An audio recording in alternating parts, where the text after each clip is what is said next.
everybody. I'm Rachel Usry, a senior at Coosa High School, and I'm a famous student here at the CCA. Today, I have the pleasure of interviewing the president and CEO of Atrium Health Floyd, Mr. Kurt Stuenkel. Okay. That's close, yeah. How do you say it? Well, I'll tell you how you pronounce my last name. Okay. It rhymes with uncle. Okay. It's got an ST in front of it. So Stuenkel. Stuenkel. Okay. All right. So, thank you for joining us today. My pleasure.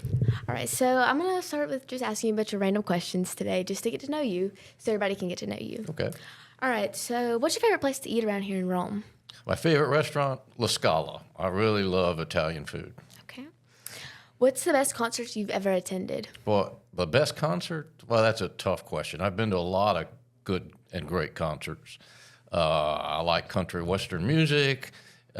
Folks like Kenny Chesney and Toby Keith, God rest his soul now. But I have to say the favorite one I've been to was when my little 13-year-old granddaughter had an extra ticket to go to Taylor Swift, and she asked me to go. I said, "You want me to go?" She said, "Yeah." So I went, and then she painted me with a little glitter on my cheeks, and I went with her and one of her friends and her mom and also her Nana, my wife, the grandmother. That sounds really fun. It was fun. So do you consider yourself tech savvy? No, I don't consider myself. I wish I were more tech savvy.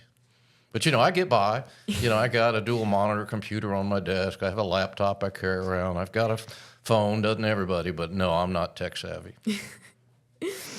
Okay. How many books have you read so far this year? How many books have I read? Well, I'm a member of a book club, and that's kind of fun. It's with 8 other men. I was going to say guys, but 8 other guys, and physicians, lawyers, and I'm the only non-physician, non-lawyer in the group. So I think I kind of even out the group. And we read about every 6 weeks a book. We go to somebody's house, and they make dinner, and we read the book. And then we have another book, and in between those times, I generally read 3 or 4 books. So I don't know, what is that? Maybe 20, 30 books a year I read. Wow, that's a lot. Well, I like to read. Reading is a great habit. You learn and can learn so many things through reading. I recommend reading to everybody. So what was your Halloween costume last year? I didn't dress up last year. I don't know, remember the last time I dressed up. Probably when I was 13, and I was probably the oldest trick-or-treater out there. But I wanted to get the free candy, and I think I dressed as when I was 13 as maybe I was a hobo or something. I don't know. All right. So are you a night owl or a morning bird? Because of my job, I became more of a morning bird because we have meetings sometimes at 6 in the morning, 7 in the morning. So I'm an early to bed, early to rise guy now, and I actually like that better. Yeah. So do you like iced coffee or hot coffee better? Iced or hot? No, I don't drink iced. But a hot coffee, yeah. All right. So what's your favorite chore? Favorite chore? Exercise. Exercising and working out. In fact, it's become something I'm addicted to. I've got to exercise, about 3 or 4 times a week. In fact, Clint Eastwood, everybody knows Clint Eastwood, and Clint Eastwood is probably, I need to check, 93 or so. And somebody asked him recently, they said, how do you do it? And he said, I get up every morning, I go in the bathroom, I look in the mirror, and I say, don't let the old man in. I think that's great advice. And so I try to follow that. And, I'm going to keep exercising. All right. So can you name more than 10 U.S. presidents? Sure. Who can't name 10 presidents? If you ask me to name all 40, what have we got, 47? I don't think I could do that. But I get a lot of them. Okay. Who's the person that you admire most? Well, that's a great question. Okay, I'll go in the president's route. I admire Ronald Reagan the most because, Ronald Reagan, when he came into office, the company was in the doldrums. We were in a recession. And we were also in the middle of the Cold War with Russia. And he said, it's morning in America. And everybody said, what the heck is this guy talking about? He's only an actor. He said, we can defeat the communist machine of Soviet Russia. And it's morning in America. And he was right on both things. He had a revolutionary approach to the economy and also to challenging the Soviet Union, and he won on both events. I think he's one of our greatest presidents, and he stood up to everybody and made it happen. That's Great. So, what would be the title of your autobiography?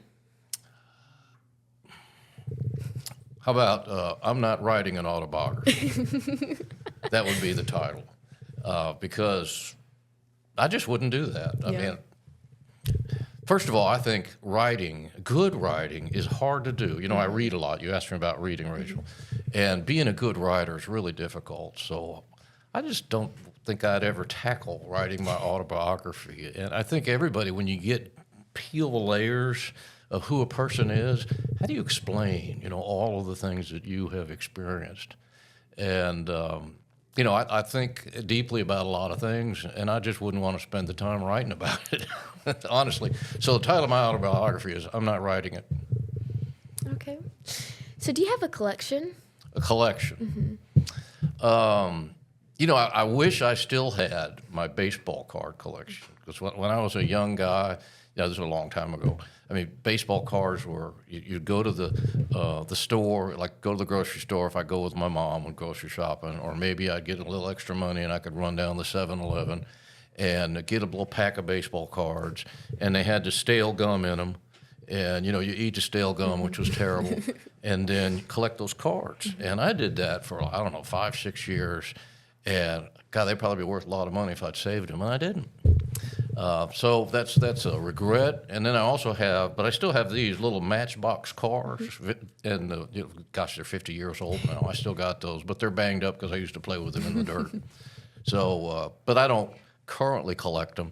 I know we all know people that, like, I know a couple of folks that are Coca-Cola memorabilia collectors, and I know one guy's got a room probably about, well, I think he built an extra house out in his yard for his Coca-Cola collection. No, I don't do anything like that. Okay. And if you could learn any language in a week, which language would you learn? It'd be Italian. You know, you asked me about my restaurant. I like Italian food. I've been to Italy a few times, and it's just a great place. It'd be Italian, but I don't think that's going to happen, that I'm going to learn a language in a few weeks. But that would be it. Okay. And then one final question. Well, since we're like in the podcast room and all the movies and posters, what's your favorite movie? My favorite movie? Well, I look at the posters on the wall, and some of these were favorite movies. Jaws scared me when it came out. It was one of the scariest movies, and that was one of Steven Spielberg's early ones, and he's a great filmmaker. I mean, just about everything he makes, so that would be there. I liked E.T. I thought that was great, too. Jurassic Park, I think is that up here? Yeah, I like Jurassic Park, too. But actually, the book is better than the movie. Really? If anybody likes the movie, you ought to read the book. The book's incredible. And Michael Crichton wrote the book, and he's written several other neat books. But those are some of my favorite movies. All right. Although I like The Godfather, too. I see that poster, too. Now, that one is a good movie. A lot of neat quotes in that. Don't ever go against the family. Yeah. All right, well, thank you so much for sitting down with me today and let me just ask you a bunch of questions. Yeah, my pleasure, Rachel. Right. Thank you for tuning in to the Fame Project and getting to sit down today with us, Mr. Stuenkel. Thank you so much for being here today with us. It was my pleasure, Rachel. And thank you for watching, and I hope y'all have a great day.